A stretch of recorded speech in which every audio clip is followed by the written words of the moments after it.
Guillaume, bonjour. Bonjour. Guillaume, vous êtes cofondateur d'une belle initiative qui prend plein d'ampleur, qui s'appelle La Ruche qui dit oui.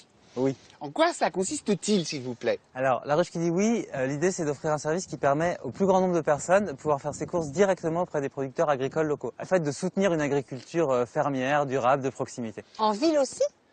En ville aussi, par exemple à Paris, en Ile-de-France, il y a plein de producteurs encore et qui se déplacent et qui livrent les ruches parisiennes.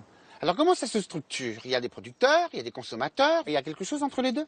Il y a le producteur, le consommateur, et au centre, il y a la ruche. La ruche, c'est le lieu où on récupère ses produits, où les producteurs viennent chaque semaine. Et cette ruche, elle est organisée, elle est animée par le responsable de ruche, qui peut en faire une petite activité entrepreneuriale. Et il va, comme ça, permettre la rencontre entre les producteurs et les membres, simplifier cette rencontre, cette organisation de tout le réseau. Comment le consommateur va-t-il... il achète par le biais d'Internet? La ruche qui dit oui, c'est vraiment un mélange entre Internet, le virtuel, la technologie et le réel, le terrain. Donc, quand on rejoint une ruche, on cherche des produits, on s'inscrit, on dit où on habite. Ça propose la ruche la plus proche. Chaque semaine, cette ruche va y avoir les propositions des producteurs. C'est comme un petit marché en ligne. On voit tous les producteurs, donc on trouve tout, hein, la viande, les légumes, le fromage, le pain, etc. On fait ses courses en ligne. Et 2 jours après la fin des ventes, ça dure 5 jours, cette vente en ligne, les producteurs arrivent et livrent votre ruche. Et là, c'est comme un petit marché de producteurs à côté de chez vous et vous récupérez vos produits. Guillaume, vous dites petit marché. La ruche, physiquement, elle est comment? Ce sont des tréteaux en plein air ou c'est une maison, un lieu, une boutique? Qu'est-ce que c'est? En fait, la ruche, elle s'ouvre un peu partout en France, dans plein de lieux différents. La ruche, elle peut être chez votre voisin. Donc là, les producteurs, effectivement, ils mettent leurs petits tréteaux et vous récupérez dans le jardin de votre voisin. On en a aussi dans des musées, dans des centres culturels, dans des églises, des bibliothèques municipales. Dans des granges, il y a vraiment plein d'endroits où elles peuvent tenir lieu, quoi. Si j'ai bien compris, ça n'a rien à voir avec les AMAP qui vous obligent à prendre un abonnement et à acheter toutes les semaines une certaine quantité de produits, soit de la viande, du poisson et bien entendu des légumes. Là, c'est beaucoup plus libre. La ruche, l'idée, c'était vraiment de rendre ça plus souple pour toucher plus de monde, un espèce de contrat un petit peu plus léger qui fasse qu'on arrive à toucher un plus grand public. Donc effectivement, on achète quand on veut, les quantités qu'on veut, ce qu'on veut. Comme au marché. Comme au marché. C'est vraiment, en fait, c'est comme un marché. En fait, c'est un peu une nouvelle façon d'organiser le marché. Pour les producteurs, par exemple, qui ont l'habitude de faire le marché, ça leur prend 8-10 heures à marcher. Là, avec la ruche, en 3 heures, ils ont tout distribué. Ils passent beaucoup moins de temps et du coup, ils peuvent aller cultiver. Et ils n'auront pas de perte parce que tout est déjà préacheté, si j'ai bien compris. Exactement. Quand ils arrivent à la distribution, ils savent exactement ce qu'ils vont distribuer. Et quand ils repartent à vide. Est-ce que Guillaume, c'est un mixte, cette ruche qui dit oui, entre une méthode hyper traditionnelle et une méthode hyper moderne? C'est vraiment la volonté de faire une rencontre de culture, effectivement.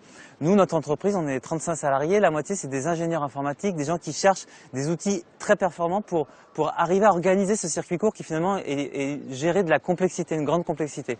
Et de l'autre côté, c'est très humain. C'est comme des marchés, effectivement. On a des producteurs, des gens qui se rencontrent. Et ça, effectivement, c'est assez ancestral, quoi. Vous existez depuis combien de temps et quelle envergure cette initiative, hein, La Ruche qui dit oui, a-t-elle pris au niveau national? Alors, ça fait 3 ans que l'entreprise s'est lancée et en fait, on assiste à un déploiement assez impressionnant.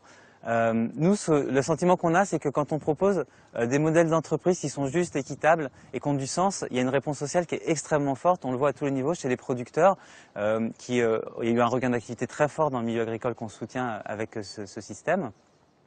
Chez les consommateurs aussi qui adhèrent vraiment à ça parce que c'est à la fois pratique et à la fois ça a du sens. Et puis comme c'est un réseau d'entrepreneuriat, on trouve des gens qui se lancent dans l'entreprise La Ruche qui dit oui, qui montent leur petite ruche. Et là encore une fois, une entreprise qui a du sens, ça motive les gens, il se passe des choses. Et là, ça va très vite et même nous, on est assez impressionnés et réjouis de voir cette activité humaine positive, quoi. C'est-à-dire que vous en êtes à combien de ruches? Il y a 400 ruches et on en ouvre une par jour en ce moment quasiment.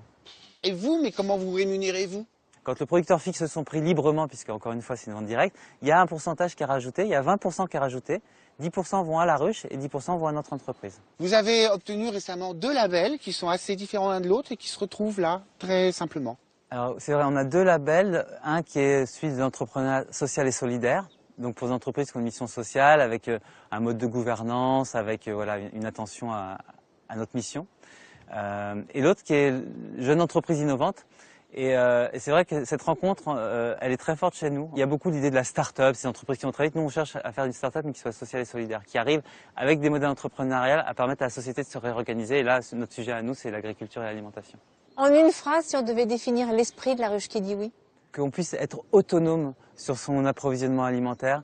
Ça, c'est vraiment important, que les gens puissent maîtriser, que ça soit de proximité. L'alimentation, c'est quand même assez essentiel. Et on trouve que c'est important que ça soit le plus proche des gens et dans l'autonomie, dans l'initiative locale. Bravo. Merci. Et longue vie à la ruche qui dit oui. Merci Guillaume.